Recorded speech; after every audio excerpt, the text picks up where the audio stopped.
Well, Kelly Ziegner is the president CEO of United Way, and she's here with Elgin-Middlesex United Way. She's here with me on Food Bites today. And Kelly, you're a pretty a special person. I mean, you're a community staple, which goes with being United Way. I get that as well. But my memories of you are all fond. But I remember when COVID came, and you remember we had Yeah. the COVID recovery panel, and you were co-chair of that, and that was a lot of different groups. I think in that very first call that we had, it was a Zoom call, maybe 50 different Yeah, groups were on it. Do you remember that? And I do. yeah, and then you had to manage all of that, but you were the very first person I called about that. Was something that the food bank was willing to do to try to help, but you managed all of that and did so well. But then I have noticed that you've also taken the lead in promoting these ideas about social assistance rates and the need to that they need to be beefed up a lot.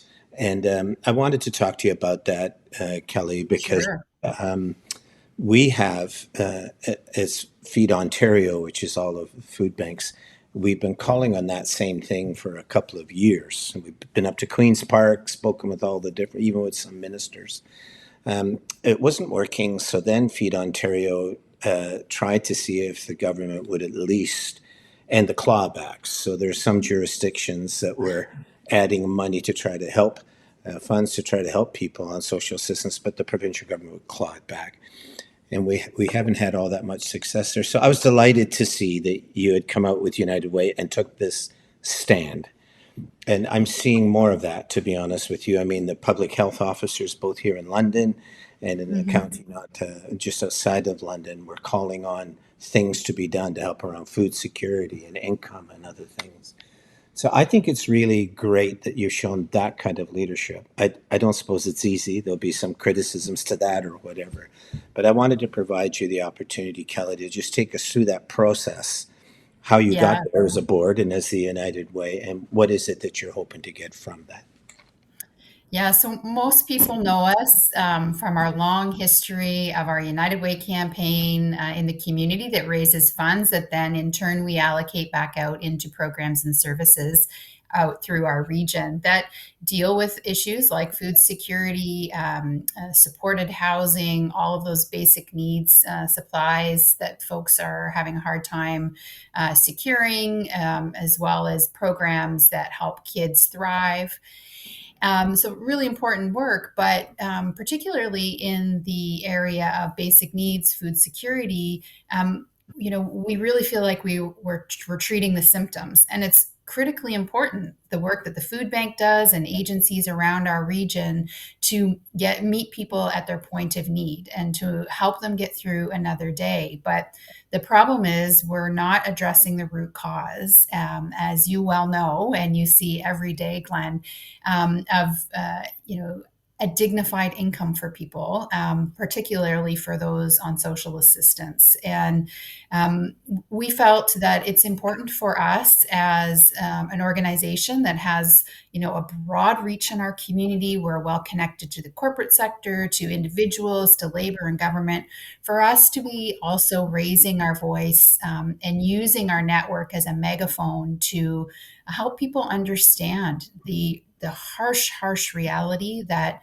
our friends who are living on Ontario Works and on Ontario Disability Support Program are facing. So, in the province right now, we would essentially have to double those rates for people just to meet the poverty line. That's how dire it is. So, we've been very pleased so far with the response that we're getting in the community, and people who really didn't understand what the issue was, speaking out and saying, thanks for sharing this information. And then also hearing from people.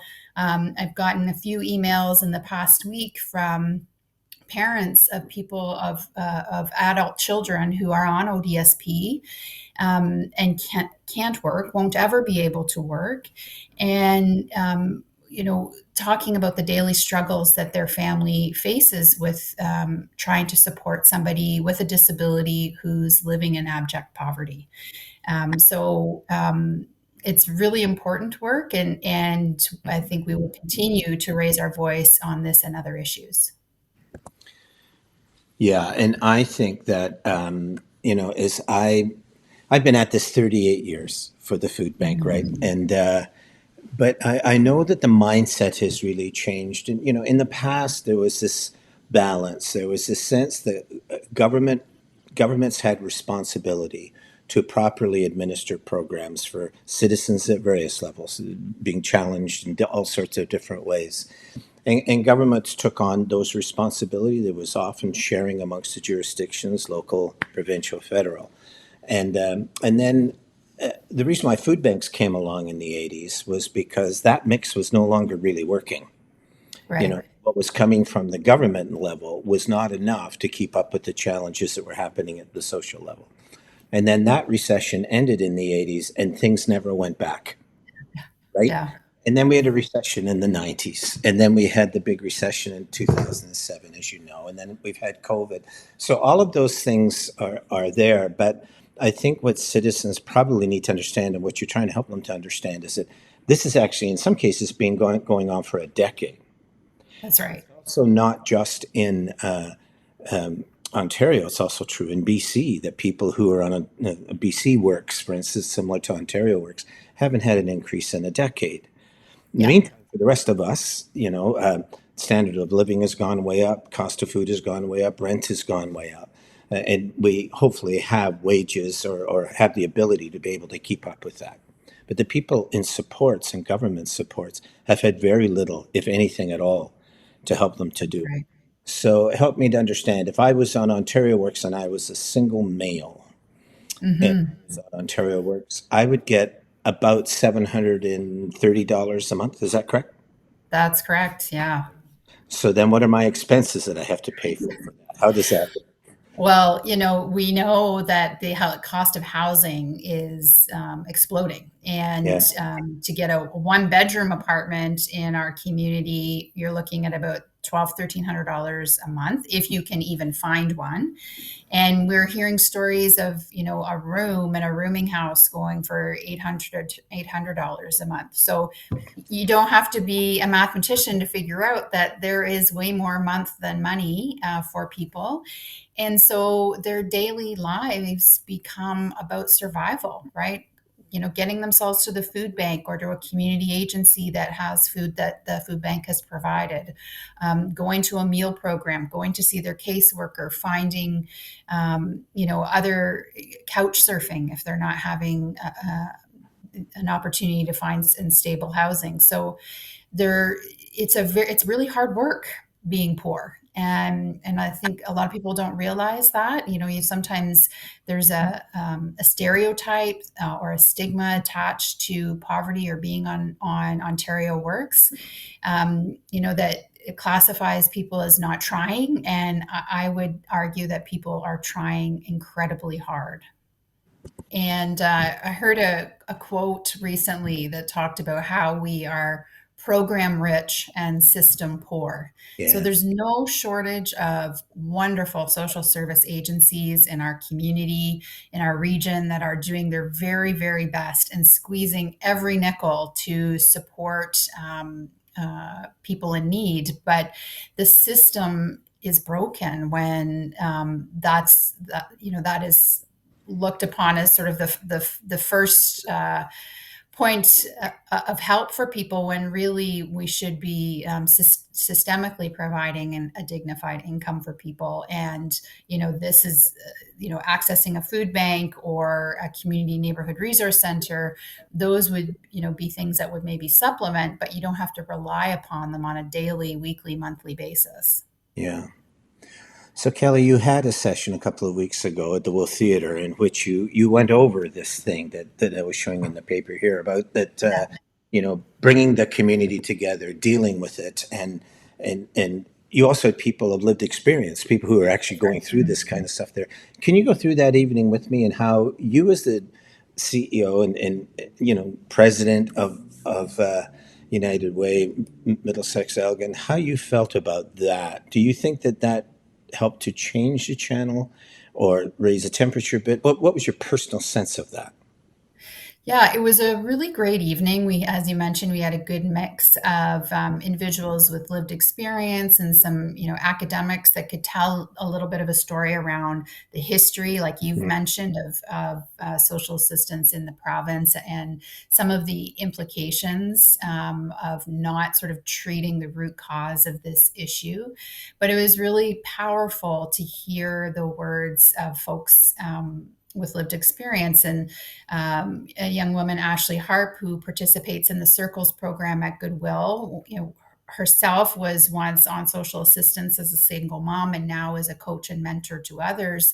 Said, nobody wakes up one day and says, sign me up to be Yeah, poor, sign yeah, me up to, be on social assistance and reliant upon others. And those are really stuck. That her conversation with us really stuck with me, and it did with the audience as well. We had a couple hundred people come out. We had a lot of really great media coverage, and what I've been really pleased about is some sort of non-traditional folks also lending their voice to this. So we've seen Make It Livable, that's what our campaign is yeah, called, in yeah. church bulletins around the community. So Mm. people talking about this from a social justice perspective in ways they weren't before. So that was really the goal, is to keep the conversation going so that when people are talking to policymakers, they're bringing this into the conversation. Yeah, I was at the city a couple of weeks ago dealing with some of the higher ups that were there, not politicians, but people that are in staff. And they were Yeah, telling me that this next 10 years is going to be brutal. And they yeah, continued to bring up this idea of the what they called the Harris years, but it wasn't just the Harris years back in the 90s provincially. right. The Liberal federal government at that time under Paul Martin made significant cuts in similar things. So all of a sudden, London just went through a brutal time. Yeah, Homelessness got a real start there, out into the streets and everything else. It has felt to me that because of the lack of attention to this, not just in the last week or even year, but the lack of attention to this over years, perhaps even a decade or two, has led to the point where it's so cumulative, it's so bad, that the kind of measures that are going to be taken to try to provide security are going to be hugely significant and will take a huge amount of money to be able to make that happen, and public will. And it is my sense, we're seeing this as a food bank. I've talked to other groups as well, including you, who the community is really rallying behind those groups. But yeah. they do not have the capacity to take it all on by themselves, any more than a government has the capacity to take it on by themselves. But this balance is gone. And now communities are largely, through donation based and other things, trying really to help. But whether, whatever the level of government it is, and it's not a partisan thing alone because it's happened at No, various 100%. parties. So, but it's how to get the community aware that we need to press our policymakers, not just politicians, but bureaucracies and others, that it's time to address this and help to get us back up. But I just worry that we're entering into similar times as the 90s. Do you get that feeling, or do you think it's too premature saying that? Well, I certainly, the signals are there that, we're in austerity times, right? Every person, every organization, every system is being stretched to the limit because of inflationary pressures. And added onto that, rightly so, government spent a lot of money during the pandemic, and Yeah, now they're pulling back. And so um, we definitely are going to be feeling that for some time. But I'd argue it can't be on the backs of the most marginal in our community. There are many, many people, many, many organizations that are doing okay. yeah, And we have to take a deep look at ourselves and what we want for our local communities and our friends and neighbors, and ensuring people have a dignified level of income is definitely part of that, right? It's so important. And it's interesting too when you talk about different levels of government. I think one of the challenges that we face in this country is, having these cascading levels of government, federal, provincial, local, and we see the decisions that get made at upper levels of government show up on our city streets and affect our municipal budget. So, Mhm. dealing with issues like homelessness, mental health, policing costs, those are all wrapped up in decisions that are getting made at provincial and federal levels, but they show up on our city streets. And so the municipality has very limited tools to be able to deal with those. And then it adds to our property tax increases and that conversation that's happening right now in our community. So it's challenging for municipalities in particular because if there's not an investment in mental health and the adequate supports for people, if there's not adequate income for people, that's also a provincial decision, and people are ending up homelessness and on our streets, that just adds to cost to the municipality. Yes, I've been harping away. Some have said that term, and it's true, but I've been harping away on federalism, Canadian federalism system. When we became a country, 90% of our people or more lived on the farm, Yeah. right? Now it's flipped totally. It's almost reversed, where the vast majority live in our cities. And yet, those power and wealth sharing Hmm. measures have changed little at all. A community now bearing the brunt of both the opportunities but also the burdens that come with in modern life have do not have the capacity, so they end up having to travel up to Queens Park or having to go up to Ottawa and plead their case and compete against other cities to try to get the things that they need. And I think its federalism is one of the fundamental problems. It needs to be re engineered. Federalism 2.0 for the modern information progressive era. So it seems to me we're trying to raise our voice, and especially the United Way, and we really appreciate it because it needs to be done. But it's almost like we have to look at some serious calculations as to how to recalibrate for the Yeah. future. Do you get that sense as you talk to people that they see it, that it's at that level? Yeah, absolutely. I think we started talking some time ago about the gap, and the Yeah. gap we were talking about was between rich and poor and income levels, and that definitely seems to be widening, and clawing that back is a monumental challenge. I think some of that happens through taxation of folks that can afford it. But it is really challenging, and I'm encouraged because I do see many folks, everyday folks who roll up their sleeves to volunteer, to give, to do what they can for their community and their friends and neighbors. But again, that we're program rich, system poor, and it, like you said, the system needs to be re-engineered.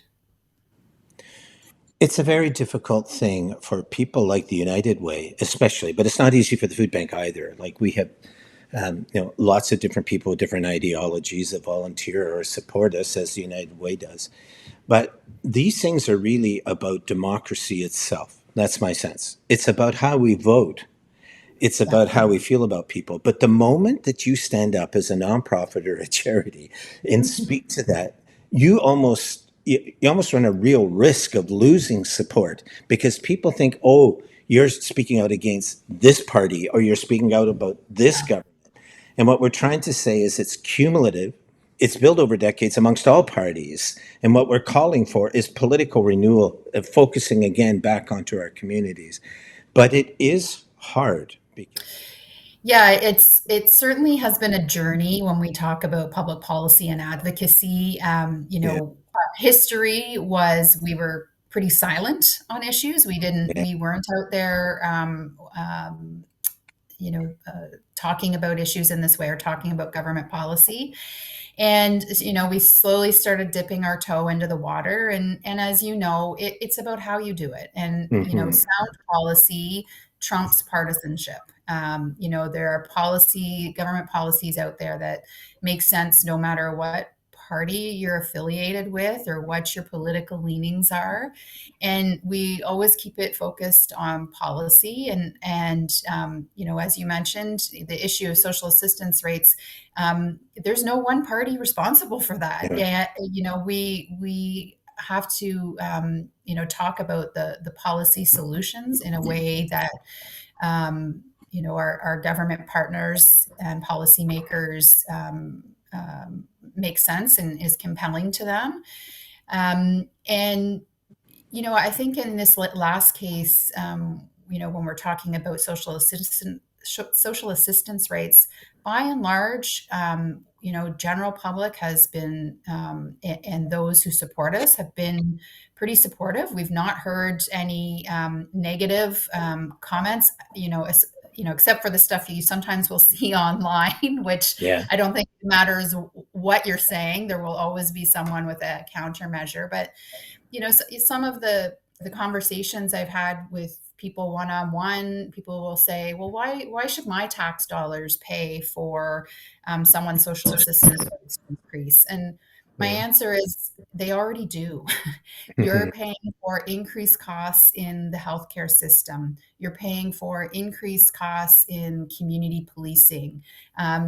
You're paying for this already, and the solutions are actually a lot cheaper, as you know, Glenn, than letting these problems fester and get bigger and bigger. So, at the mayor's address a few weeks ago, Josh Morgan talked about the new housing project that is a partnership between London Health Sciences Centre, and I believe it's Community Health, on Dundas Street, where they, had an individual who in 1 year had accessed the emergency room over 200 times when they were homeless, and since being housed have accessed the emergency room once. So, we all know that that's pretty costly, healthcare costs. And I think we've all see the stories in the media of growing wait times in emergency rooms. And so, the best answer for this person was a home and stability and a level of income that keeps them housed. Yeah. We're talking here about government and policy supports, but at a community level, I'm wondering if we're fully up to snuff yet about it. Part of the reason I wonder about that, I stick usually in my lane and just talk about food, right? And plod along. But there have been these reports that have been coming out that show that 65% of the people that come to food banks across the province would be homeless if it wasn't for the food banks. Right. So I look at that and go, okay, we're dealing with homelessness now. We've got health and homelessness. We've got all those sectors in there. But when it comes to food security or what you're going to do about food to make sure that those supplies are available and affordable, and client sensitive. I think that we're not really doing that. We're kind of cobbling together right now, trying to handle one particular problem without realizing at the other end, all of these other people are dropping into homelessness because we're not dealing with that problem. And then there's what the health unit just put out yesterday, the day before, that that of all the people, like 1 in 6 families in Middlesex, London, are food insecure. But only 25% of those come to charities of any kind. So that Mhm. means the vast majority of people are not coming into those services, are doing their best to make it work, do what they can. Maybe they don't even know how to navigate the system because it's new to them. They're working, they've never That's had to right. use it before. But I mean, I think that somehow we have to bring in together all of these large pieces, and everybody has a role to play. But I do worry that if we don't get the wealth thing right, for instance, how we're going to do that, if we don't get federalism right, then as we're dealing with homelessness and the health problem, the numbers of people falling into those ranks continues to increase, despite all of our focused effort, which has been fantastic in London. I wonder if you have that same kind of feeling, or do you think that we'll round a corner with health and homelessness and maybe things will get better? So, what gives me optimism is I think there is certainly a concerted effort, locally, provincially, federally, on housing Yeah. and increasing housing stock and hopefully bringing down the price of housing because we know that's a major contributing factor, right? If somebody's spending 70% of their income on finding a place to live, that really doesn't leave much Yeah. for them. And most people who living paycheck to paycheck, if they missed a paycheck, they're in financial crisis. And it doesn't take long. And once if you get evicted from somewhere, good luck trying to, without a reference, get an apartment somewhere else, right? So really, really critical, programs that keep people maintained in housing. Some of the challenges, as you know, Glenn, right now is the backlogs at the housing Yeah. tribunal, and making it really challenging for people as well. But I think we have to, as communities, be laser focused on the housing issue, because I think that is, the people's largest expense.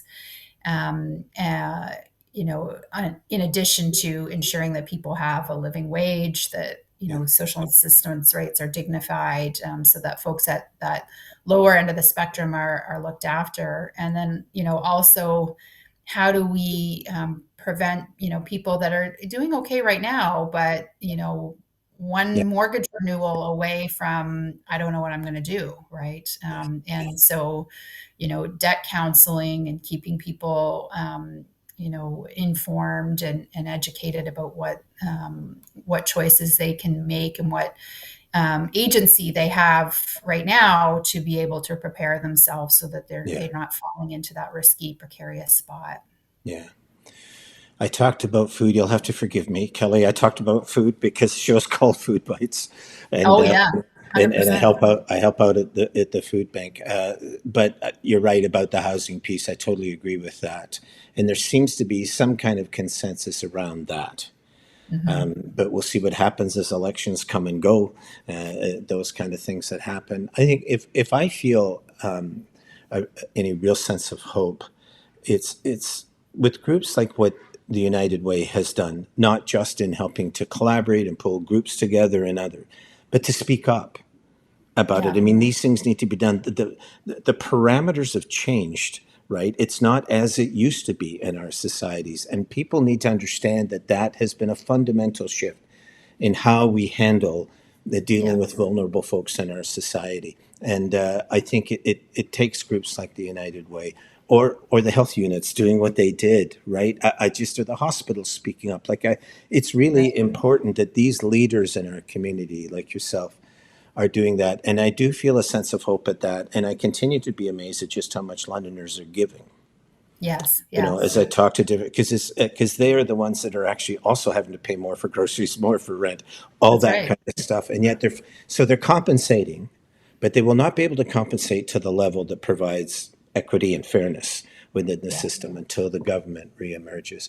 But I just wanted to thank you for raising that voice on the one side, which I think is important, but collaboration on the other. Because when the United Way collaborates, it draws in the big players, and it's an awesome thing. And I just wanted to thank you for that, Kelly, because you've done it. United Way's always been good that way. But the challenges you faced, and we haven't talked about that, the challenges that you and all the other agencies are facing are immense. And yet you yes, yeah. continue to collaborate and you continue to raise your voice. I think that's amazing, but I think it also gives some hope to others that are like myself and Jane. So, Yeah, well, thank you. And thank you for the work that you do every day. You're on the front lines of yeah, these challenges, and we're a couple steps removed in most cases, but it's so critical for us to hear and understand what the reality is for for agencies and our partners, and particularly for folks that are accessing those vital programs and services. right. Thanks, Kelly. And can I talk to you again before the summer? And I For think sure. we'll revisit this and see if there's any changes or modifications are taking place that might make a difference. But thank you for all that United Way does. And I wish you'd thank your board for me too, because I'm sure you had to Oh, stand yeah. up there and present this, and they had to have your back, and they did. Yeah. Yeah. And that's really comforting. So thank you for that, and to thank them as well. Great. Thank you. All right. Thanks, Kelly.